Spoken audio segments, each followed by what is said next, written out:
BBC Sounds. Music, radio, podcasts. You're about to listen to another episode of the Food Programme. Episodes will be released weekly wherever you get your podcasts. But if you're in the UK, you can listen to the latest episodes a whole week earlier than anywhere else. First on BBC Sounds.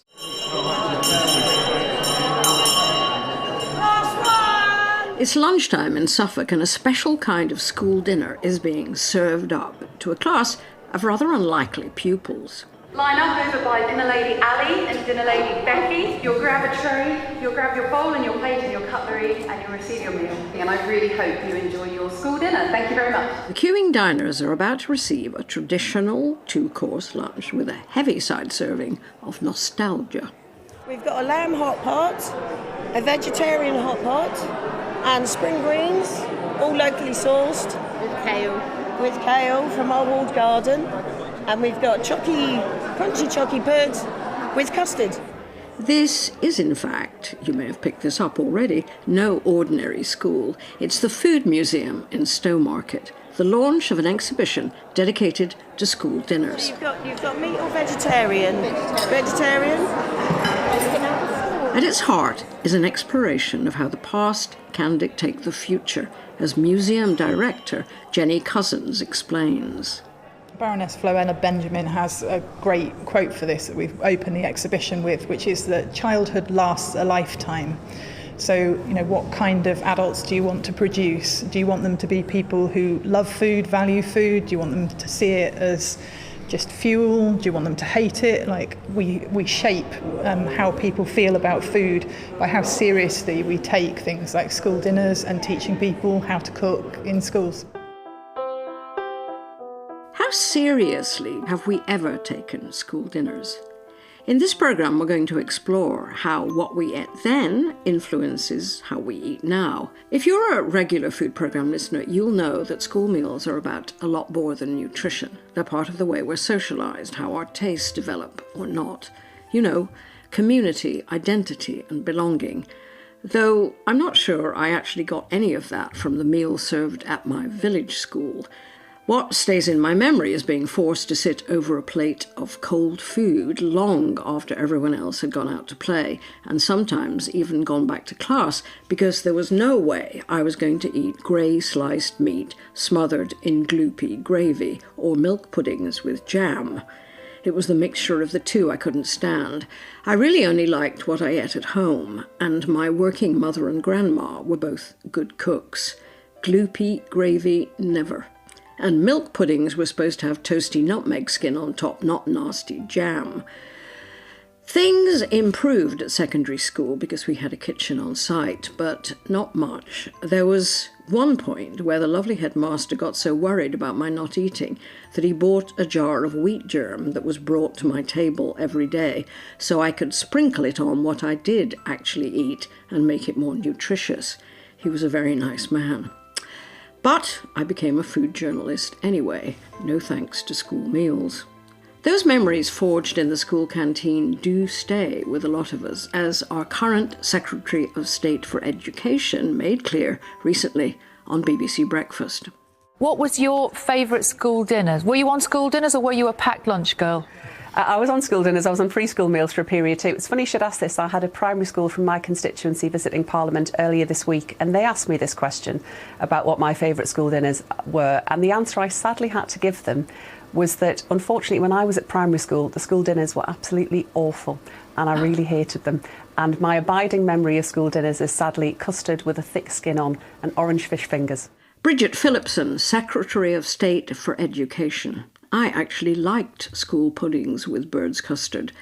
Liking and disliking puddings featured a lot in the memory of visitors we talked to at the Food Museum. School dinner memories, so many memories of semolina pudding and thick lumpy custard. I had the same thing every day in high school, so I had mashed potato, fish fingers and beans every day for however many years, which is probably says a lot about me, really, doesn't it? No, I love the puddings. I think that's where my love of desserts has come from. I can remember chocolate crunch with added chocolate custard because you never had enough chocolate in the chocolate crunch. Roast on a Wednesday, pasta on a Monday, fish and chips on a Friday. And it still happens. Yeah.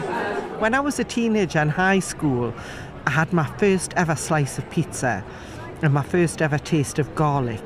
I remember the garlic burning my mouth, and I eat garlic by tons now, tons of it, and it doesn't burn at all. But I can remember that taste, first ever taste of garlic, and thinking, those Italians are crazy. Really hot sausage rolls, like scorching in your mouth hot sausage rolls with lots of tomato ketchup that was really sweet. My memories are of the pig bin and having to finish the plates, as I've done today. And we learned as a generation to finish our plate off and never to leave anything behind, even if we didn't really enjoy the experience. Finishing your plate, themed food for each day of the week, that first encounter with new foods outside your comfort zone. New research from the School Meals Project gives solidity to those memories. Their 2-year study, to be published in June, is the first comprehensive history of the school meals service in the UK.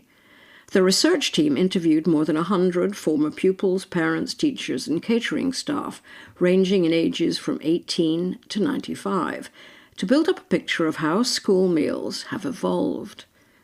Dr Heather Ellis from the University of Sheffield is one of the lead researchers. What we found when we've talked to people is that nostalgia for school meals is actually quite a barrier in terms of improving them, because the ones that people will tell you about are things like, pink custard, square pizza, Arctic roll, the things that really aren't healthy. But if you suggest changing it and, having locally sourced ingredients, there is a resistance to that because it isn't what people remember. And you have to really take them with you and persuade them. And that's another thing I was surprised about. I thought it was obvious as someone who has children that you would want healthy food. But there is a sort of really heavy weight of nostalgia around this topic, which also makes it difficult in media work to actually get to the heart of what you want to talk about, because people want to talk about pink custard, but they don't want to talk about hungry children. One common unpleasant memory to emerge from Heather's research is about school milk. I remember it well. It is uniformly negative stories that come back to you about school milk. Usually rotting milk on radiators where it's put to defrost in the morning. And then by the afternoon, when they might have it with lunch, it's absolutely inedible. You can't have it. The smell lingers in the classroom for the whole day. In the 1950s and 60s, you still had classroom dining where a quite substantial proportion of children would still eat their meals in the classroom. And the smell of rotting milk pervades people's memories. And if you make a suggestion grounded in evidence about the value of milk, the first thing that you hear back is, well, but it was awful. And I myself am prone to it because I have those memories of milk, and I didn't touch milk until secondary school because of my abiding memory of the smell of it in the summer. And I went to school in the 80s and 90s, and it went on that long. To what extent do school meals shape how we eat later in life, for good or ill? That is one of the most profound realizations that I think came out of this project, because we spoke to people across their lifetime, if you like, that we asked them not just about their memories as children, but how that impacted subsequently. And also they often then talked about their own children or even their grandchildren and great-grandchildren in some cases. And what you see is that experiences around eating school meals, particularly if they were unpleasant, not just the sensory side, don't like this taste or don't like that food, but you were forced to eat it all, for instance. And it's quite a common experience in the 50s that children were not allowed to leave until they'd finished everything on their plate, even if it made them sick. That has huge consequences. The saddest that we saw were people who then developed a lifelong unhealthy relationship, in their own words, with food, eating disorders, obesity, other problems, not wanting to cook, not having confidence in their own ability to trust what they like. Also bullying around food, people being teased for having particular requirements, and then never feeling able subsequently to explain, sometimes, again, having a negative impact on their health if they have allergies. On the positive side, some children who found eating in public difficult remember a dinner lady, remember a teacher who told them they were enough, it didn't matter. Did they need some help? Did they want to eat together? Did they want to just take a bite? And they take that with them, and it helped them to heal and to be better in the future. So it's not all negative, it's not all bad by any means, but it is lifelong, that's certain. Dr Heather Ellis, and we'll come back to those dinner ladies a bit later in the programme. 54 billion school meals have been served up since the school meal service came to life in 1906. I wonder how they counted that up. It was then that the Provision of Meals Act was brought in under the Liberal government, which allowed local authorities to provide school meals. Bradford was the first council to serve school meals. Here's a brief extract from a report back then to the city's Education Committee. There were tablecloths and flowers on the tables. Initially, there was very little to complain of in the general behaviour of the children. They soon responded to orderly and decent surroundings. Breakfast consisted every day of oatmeal, porridge with milk and treacle, followed by bread and margarine or dripping with milk hot or cold to drink. At the first breakfast, 13 of them refused to eat it. The next day, there were only 2 who refused, and from that day on, it was eaten and enjoyed by all. But the take-up of that new idea was patchy, and it wasn't until 1944 that the National School Meals Policy was passed, requiring all local authorities to provide nutritious school meals to all children. Well, a lot's happened since then. The most dramatic change came in Margaret Thatcher's era, when schools were no longer obliged to provide meals, and when they did, they didn't have to meet any nutritional standards. Price to the local authority became the be-all and end-all when school meals were put out to tender. Result, ultra-processed food for all and turkey twizzlers as the ultimate product. In 2005, Jamie's School Dinners on Channel 4 revealed to a shocked nation what the monetisation of school meals really meant. Not only in the frozen-shaped, microwavable food-like substances being given to our children as food, but they also saw a de-skilled workforce, dinner ladies who were asked to do nothing more than take food out of plastic packs, heat it up and serve. At the Food Museum, they've charted how the nutritional value of school meals has changed through time. They've done it by picking one symbolic meal for each decade, dating back to the 1940s, as producer Robin Markwell found out. Hi, I'm Jenny Cousins. I'm the director of the Food Museum. And I'm Catherine Bridges, and I'm the curator here at the Food Museum. So in front of us, we're looking at a large table with meals from the 1940s through to the 2020s that have been recreated.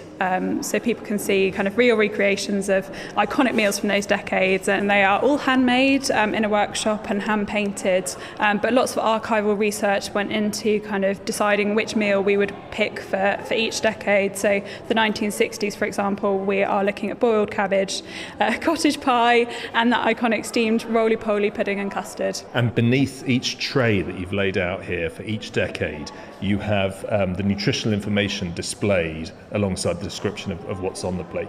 Can you take us back to the start, Catherine? Let's start at the 40s and work our way through to present day. Run us through what we've got here. So in the 1940s, we've got stewed liver, jacket potato and carrots, followed by a steamed bread and butter pudding. And that's coming in at about 664 calories, which sounds quite a lot, you know, for a school lunch. But as we can see, when we're about to look at the 1950s, we're going to jump up to almost 1,000 calories.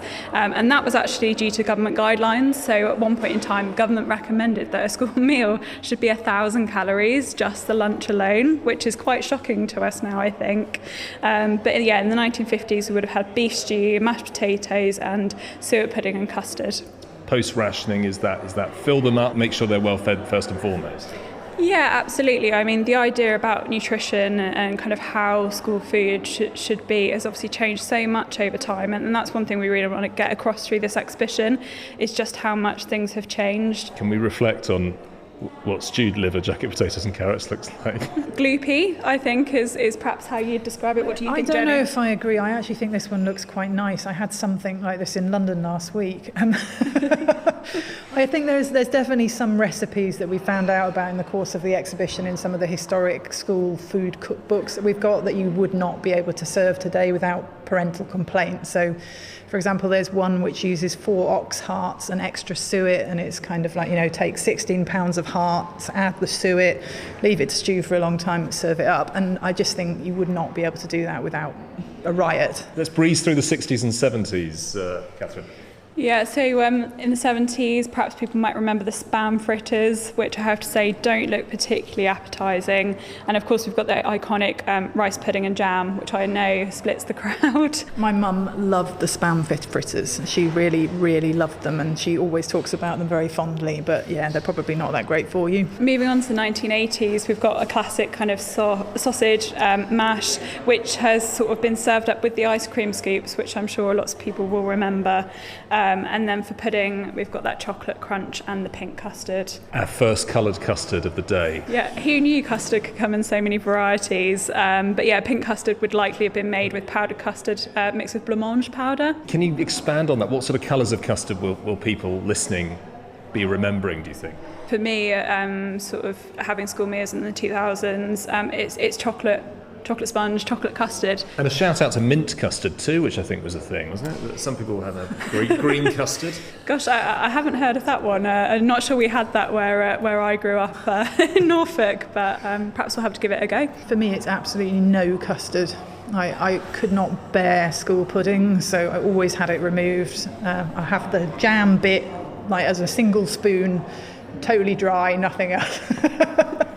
But your custard story is an interesting one, isn't it? Because has school damaged you when it comes to custard? Yeah, absolutely. And I think a lot of people have quite traumatic memories that are related to school food. Here we are in the 2000s now, and there it is.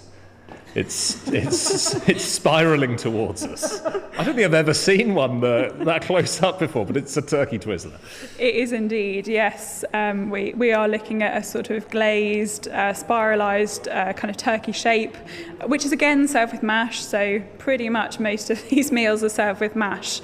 And then we've got a kind of berry muffin for dessert. So the desserts perhaps are changing at this point, but obviously kind of those 2000s are a really iconic time in recent memory, and kind of Jamie's school dinners and that sort of 2005 sort of time when we're talking about this a lot in the UK. And as I look at the 2020s, Trey, looks much healthier, because over the other side of the table we're back at liver and jacket potato, aren't we? But here, just describe what we've got. Yeah, so here we're kind of circling back to the kind of 550 calorie mark, and we've got a lentil dal with rice, vegetables, we've got a naan bread, and then for dessert we've got some portions of fruit salad, and a yoghurt. So again, we're kind of hitting some of the different food groups there, and so yeah, as you say, looking a lot different if we're looking at the opposite side of the table to the 1940s. So have we improved nutritionally in the best part of a century, do you think? I think so. I mean, it's still a mixed picture, and obviously because each county is kind of responsible for what they serve their children, and how the funding is spent is dependent on the head teacher. It can be very different, but obviously we still have that really strong awareness that the nutrition of school food, the impact of that can last a really long time.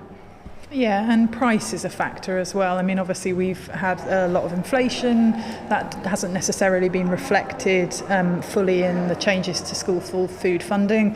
And as Catherine said, like a lot of it is dependent on where you live. I mean, like if you live in London at the moment, it's £3 a head that's being spent on your school dinner. If you're in the rest of England, it's £2.58.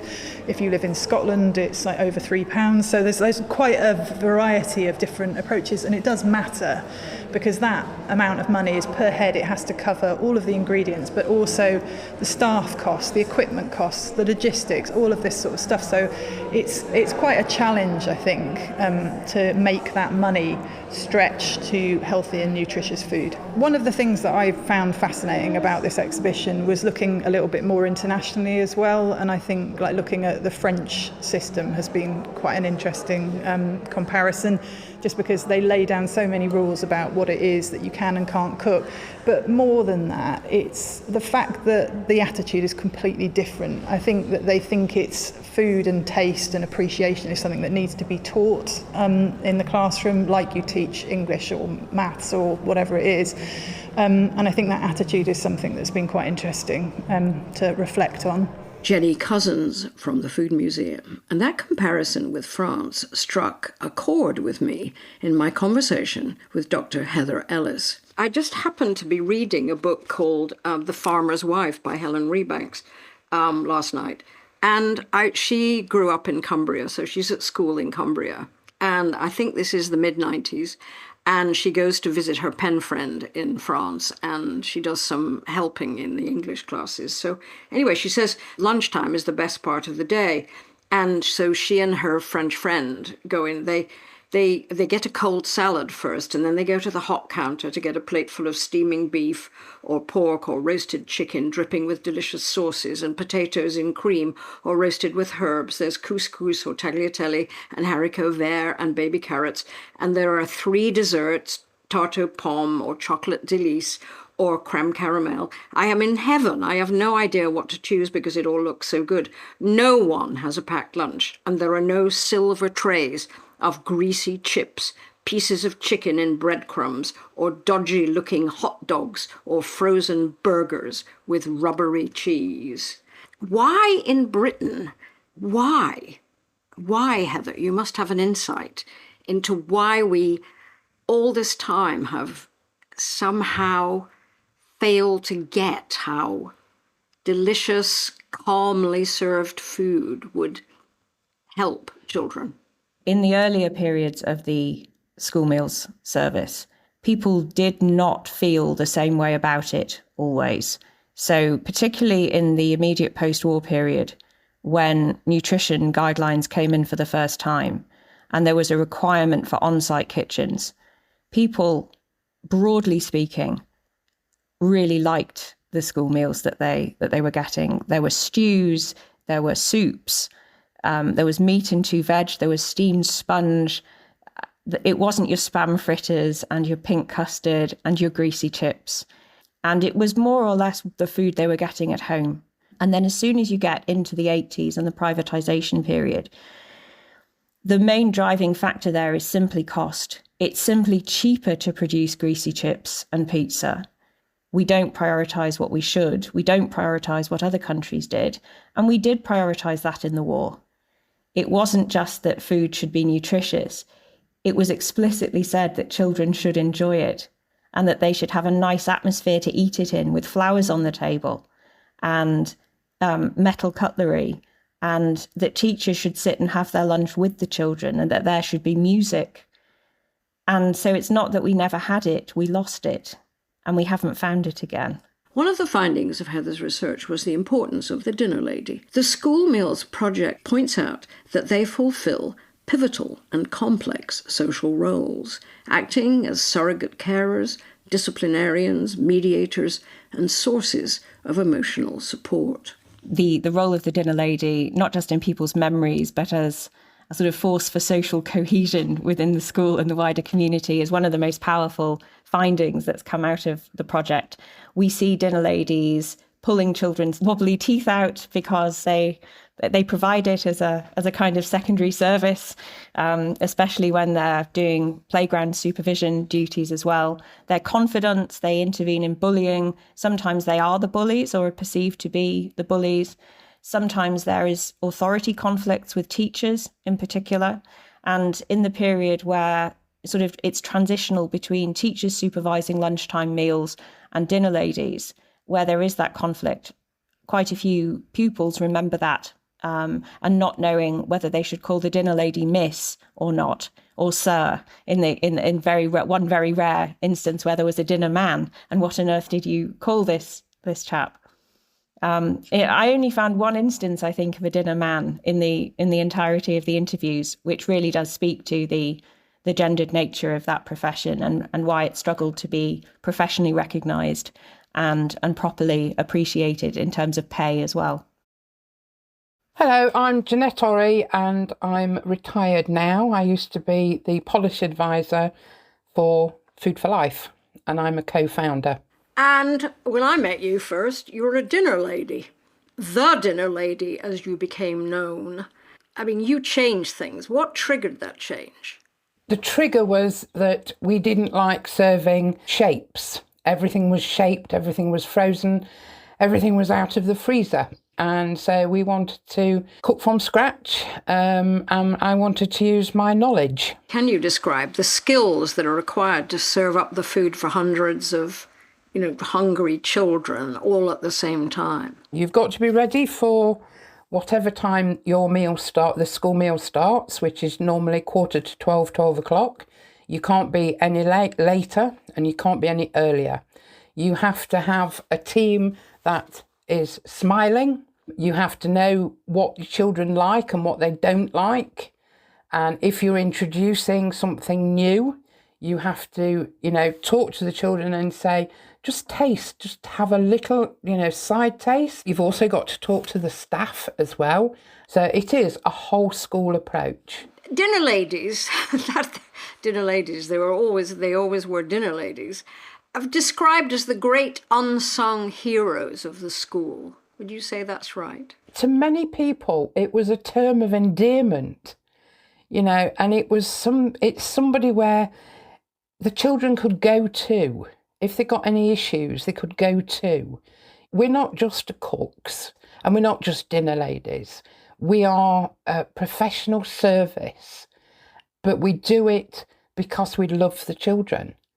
I still miss the camaraderie in the kitchen. I still miss the children.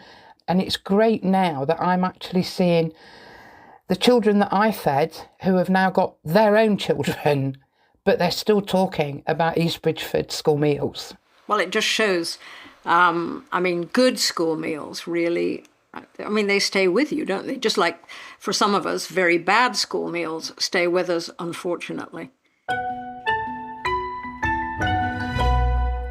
You're listening to the Food Programme, looking at how what we eat today has been shaped by our experiences of food at school.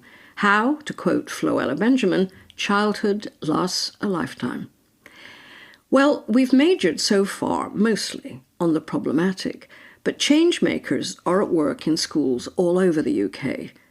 We've documented on this programme the inspiring work of chefs in schools. You can find it on our website and listen to it on BBC Sounds.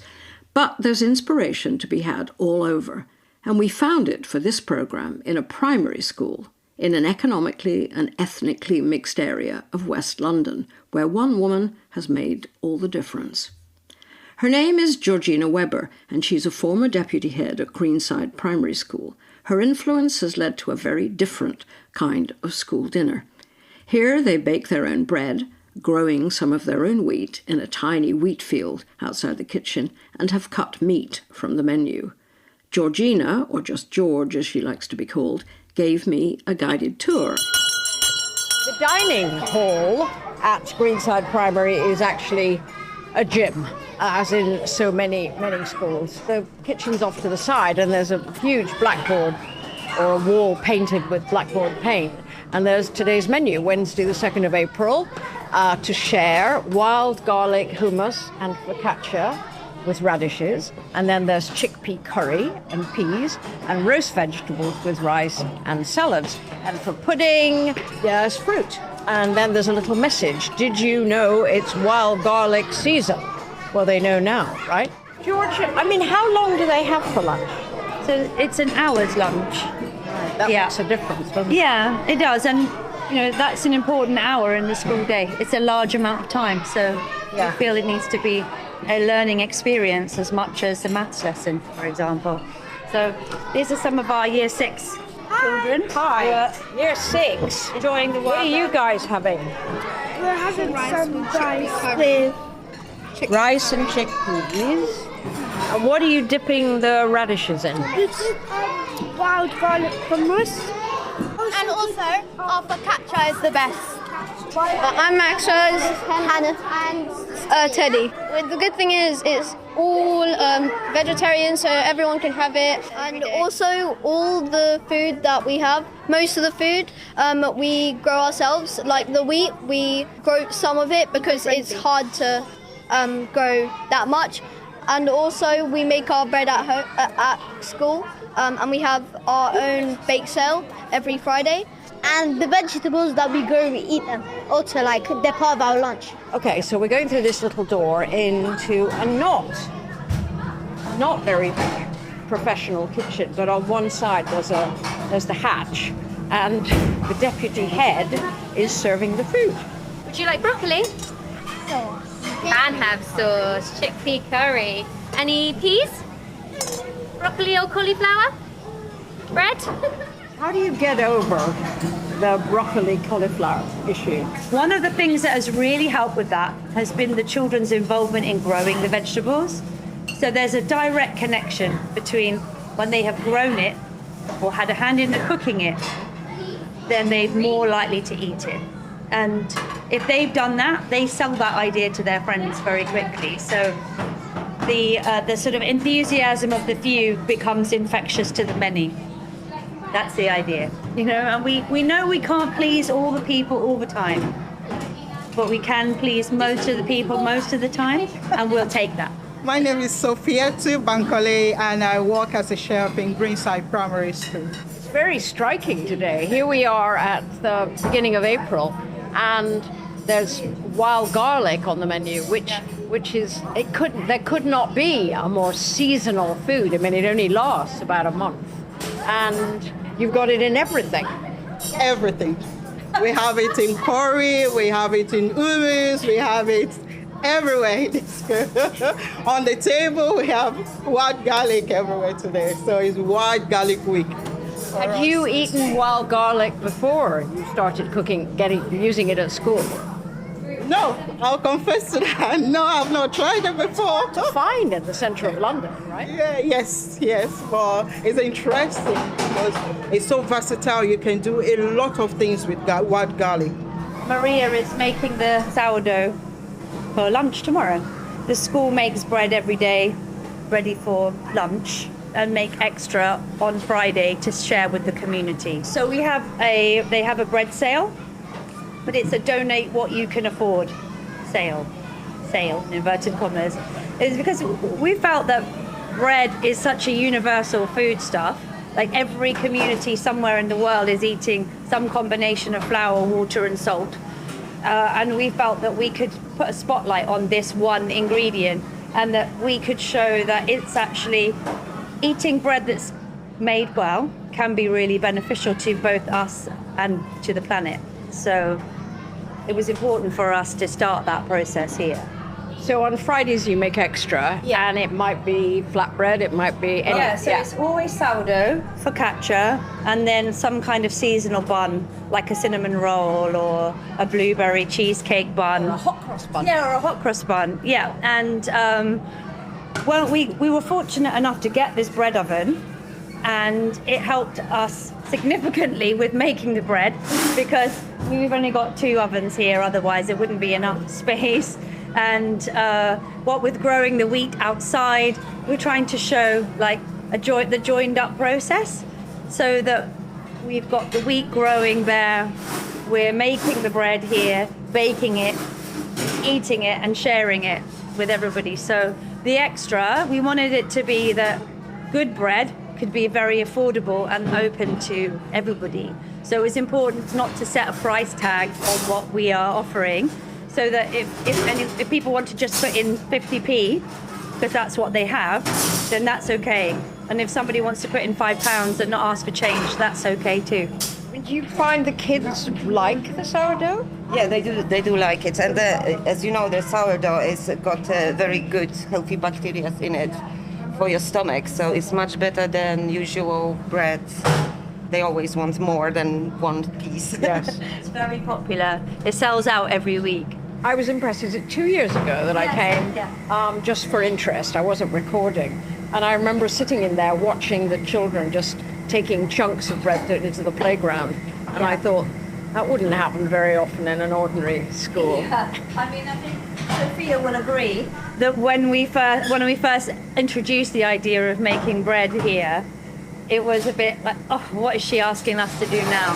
We'll never have the time, but... No time, we always create time for us to do the bread. And it's so interesting. At first, we find it a little bit, oh my, how are we going to do it? How are we going to go about it? It was easy as we go along. Here we are, we're still making bread. Over 2 years? 2 years now. Yeah, and it's become a real community effort, because with a project like this, it can't be one person's thing. It's got to be everybody. It's got to become an inherent part of what everybody does, because it's so important. So the way this operation works is the site manager, Frank, reminds the cleaner to put the oven on first thing in the morning. And then the teaching assistants that run Breakfast Club make the dough with some support from the children, but they make the dough. And then Maria shapes the dough at lunchtime. Which is what she's doing now at 12 o'clock. Yeah, and then she will put that into the fridge. And then one of our teaching assistants will feed the starter before she goes home.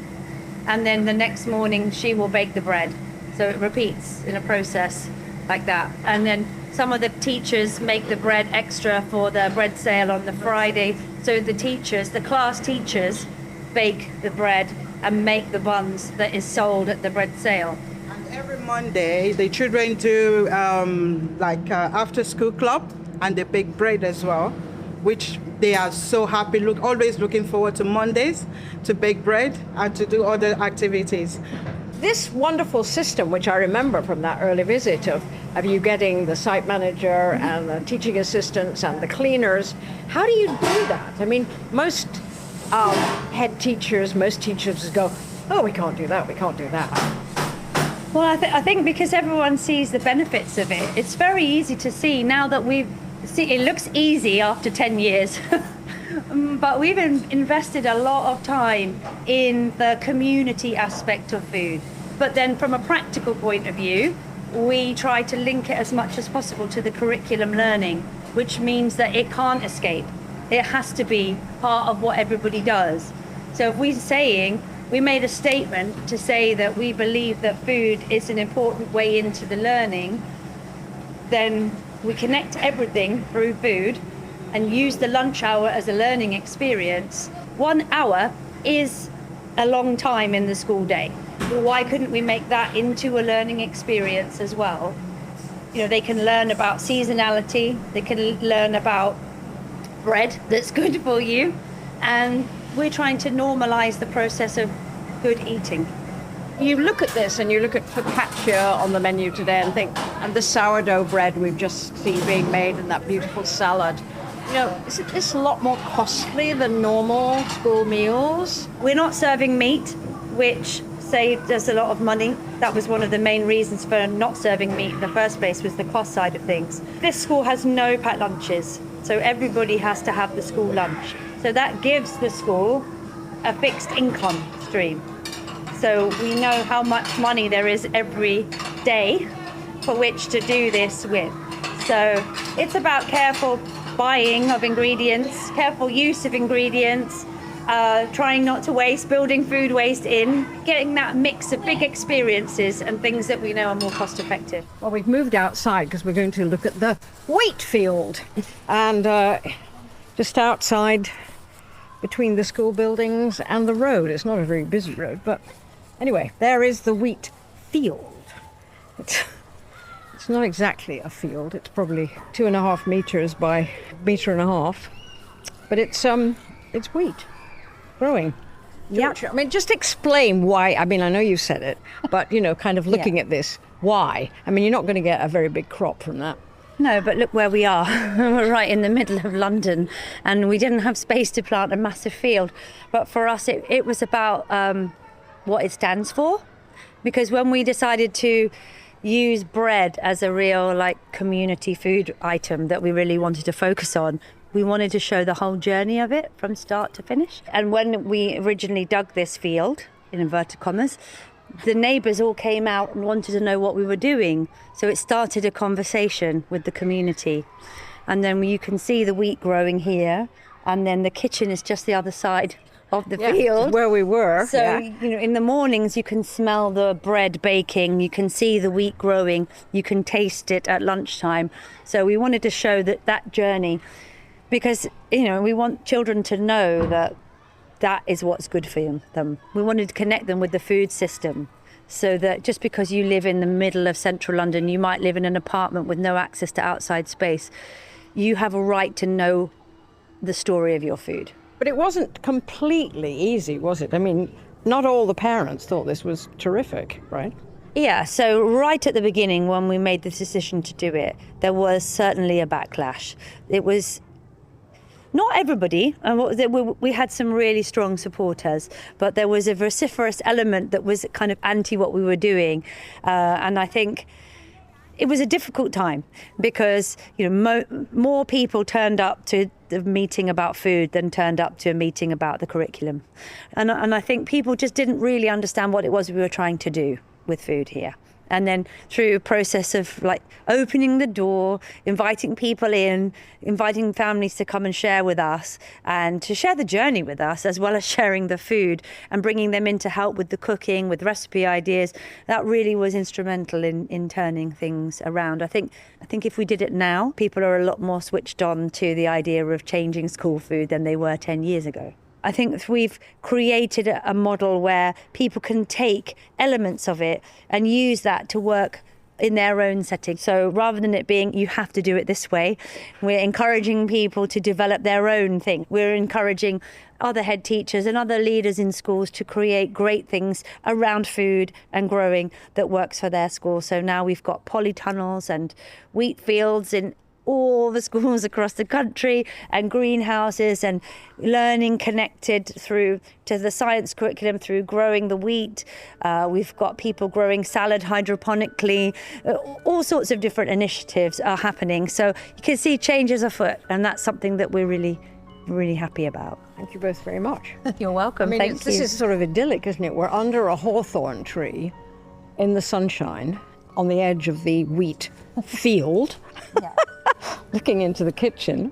Yeah. It's terrific, isn't it? Producer Robin Markwell and I hope you enjoyed this programme. If you have any great stories about school dinners, then and now, we'd love to hear from you.